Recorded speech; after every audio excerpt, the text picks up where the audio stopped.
नमस्कार दोस्तों, मैं आर के सोनी, आपका दोस्त आपका एक बार फिर से हिंदी की दुनिया चैनल में स्वागत करता हूं।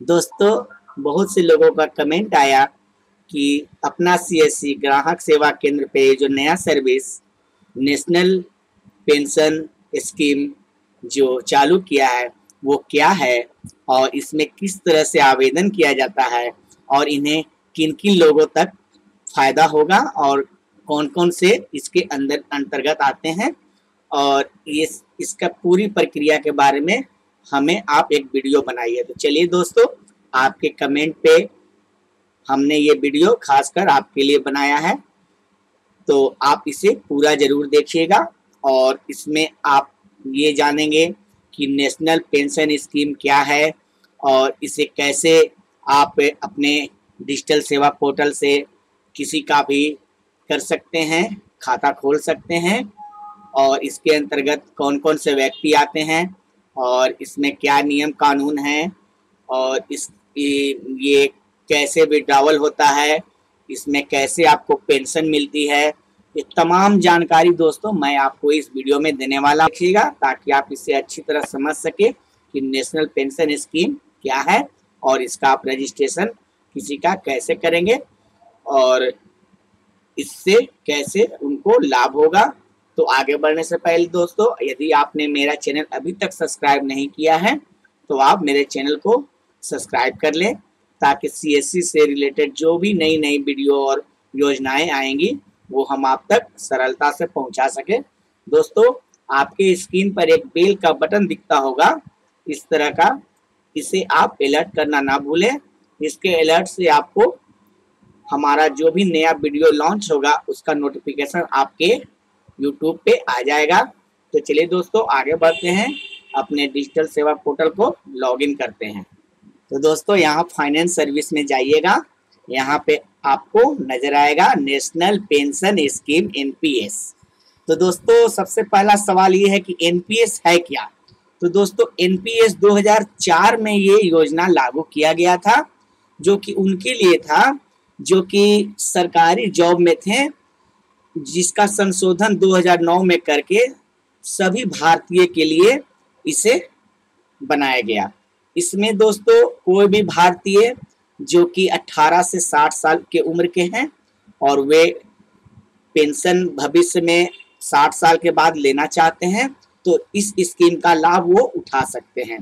तो इस स्कीम के लाभ उठाने के लिए दो विकल्प दिए गए हैं दोस्तों, पहला टायर 1 और दूसरा टायर 2। तो ये दोनों विकल्प के बारे में मैं आपको आगे समझाऊंगा और कैसे इसका रजिस्ट्रेशन करते हैं, चलिए पहले मैं आपको वो बताता हूँ। तो सबसे पहले आपको इस पे क्लिक करना होगा, तो चलिए मैं क्लिक करके आपको दिखाता हूँ। यहाँ पे दोस्तों डिजिटल सेवा कनेक्ट पर आप लॉगिन हो जाइए। तो जैसा कि दोस्तों आपको इस तरह का विंडोज खुल के आएगा, जिसमें सबसे पहला होगा कस्टमर रजिस्ट्रेशन, यानी कि कस्टमर का खाता यहाँ से आपको खोलना है, और दूसरा ऑप्शन आएगा एडिशनल कंट्रीब्यूशन और तीसरा आएगा कस्टमर सर्विसिंग। तो सबसे पहले मैं आपको कस्टमर का खाता खोलने के लिए बताता हूँ कि नेशनल पेमेंट सिस्टम के थ्रू आप कस्टमर का अपने सीएससी से खाता कैसे खोलेंगे। तो उसके लिए सबसे पहले दोस्तों आपको यहाँ पे रजिस्ट्रेशन पर क्लिक करना होगा। चलिए मैं आपको क्लिक करके बताता हूँ। यहाँ पे दोस्तों आपको ई-केवाईसी के माध्यम से आपको यहाँ अपने आधार से या कस्टमर के आधार से उनको लॉगिन होना होगा, या फिंगरप्रिंट डिवाइस से, आइरिस से, या वन टाइम मोबाइल रजिस्टर्ड है तो उन पासवर्ड से भी आप लॉगिन हो सकते हैं। तो चलिए मैं यहाँ पे लॉगिन हो जाता हूँ। दोस्तों, यहाँ पे ध्यान एक चीज़ दीजिएगा कि आप जब इसे ई-केवाईसी के माध्यम से लॉगिन करेंगे तो आप मोजिला 5.1 ब्राउज़र का उपयोग करेंगे, उसमें ये सही से आपको वर्क करेगा। तो मैं रेकमेंड करूँगा कि आप मोजिला 5.1 वर्जन ब्राउज़र को ही यूज करें। तो यहाँ पे एग्री करा करके आपको OTP वन टाइम पासवर्ड पर क्लिक करना है। उसके बाद आपके मोबाइल पर जो OTP आएगा उसे आपको इस बॉक्स में डाल करके यहाँ वेरीफाई OTP पर क्लिक करना है। तो चलिए मैं वो करता हूँ। उसके बाद दोस्तों आपको इस तरह का पेज खुल के आएगा सामने रजिस्ट्रेशन फॉर्म का। तो मैं आपको सबसे पहले बताता हूँ कि इसे कैसे भरना है। तो सबसे पहले यहाँ पे आपको फादर डिटेल डालनी है, तो उसे आप डाल लीजिएगा। उसके बाद यहाँ पे कस्टमर का मदर का डिटेल, माता का डिटेल डाल देना है। उसके बाद ये कॉलम आपको एप्लीकेंट डिटेल और एप्लीकेंट एड्रेस पहले से भरा हुआ मिलेगा, इसे आपको फिल नहीं करना है। उसके बाद दोस्तों यहाँ पे आपको अदर डिटेल में आना है और यहाँ पे डालना है आपका टायर 1 के लिए क्या आपको कंट्रीब्यूशन मतलब अमाउंट कितना से आप लेना खुलवाना चालू करना चाहते हैं। 500 मिनिमम है दोस्तों, ऊपर भी कर सकते हैं। उसके नीचे आपको यहाँ पे अपना पेन नंबर देना है और एक बात ध्यान रखिएगा दोस्तों, जिसमें स्टार लगा हुआ होगा उस फील्ड को भरना आवश्यक है।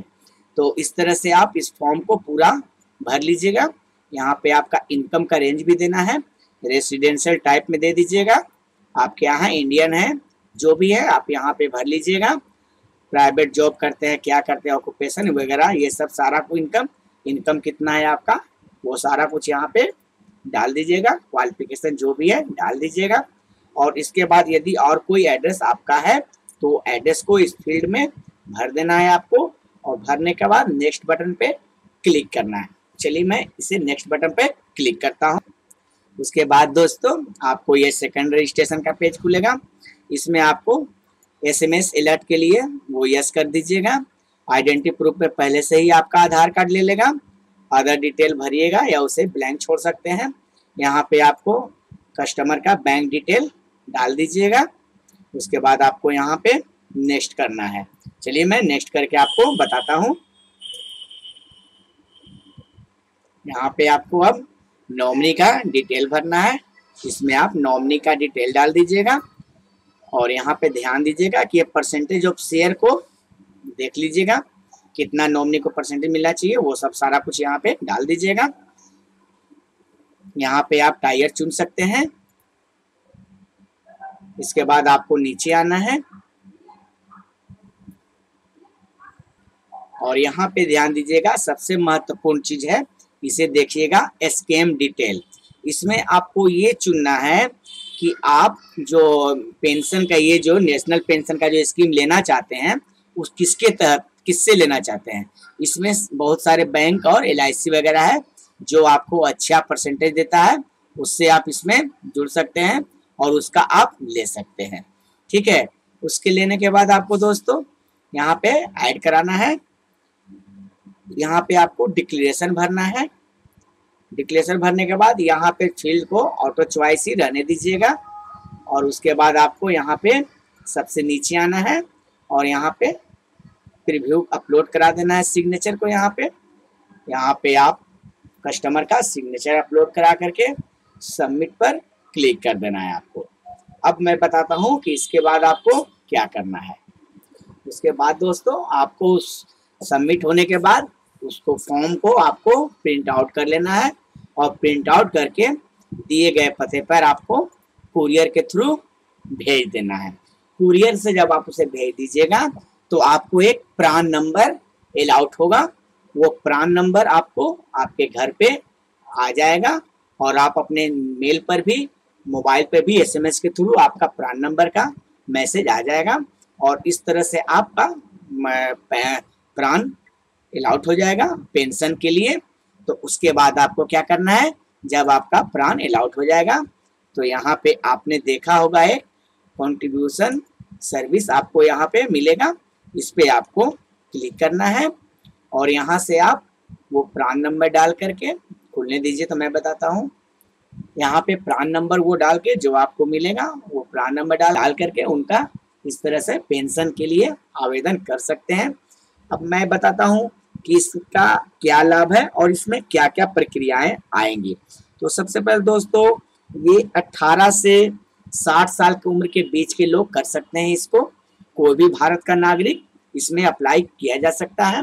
दूसरी बात यह है कि जब वो 60 साल के हो जाएंगे तो उसके बाद उनको पेमेंट शुरू हो जाएगा पेंशन से, जिसमें वो 40% पैसा वहाँ जमा रहेगा आपका और 60% पैसा वो आपको रिटर्न मिल जाती है और वो 40% पैसा का आपको पेंशन उम्र भर मिलता रहता है। पेंशन मिलने के क्रम में यदि उनका किसी तरह से मृत्यु हो जाता है तो वो सारा पैसा उनके नॉमिनी के पास चला जाता है और वो पेंशन सेवा चाहे तो बंद करा सकते हैं वहीं से। तो इस तरह से दोस्तों आप इसका लाभ उठा सकते हैं और कस्टमर का नेशनल पेंशन सर्विस में रजिस्ट्रेशन कर सकते हैं।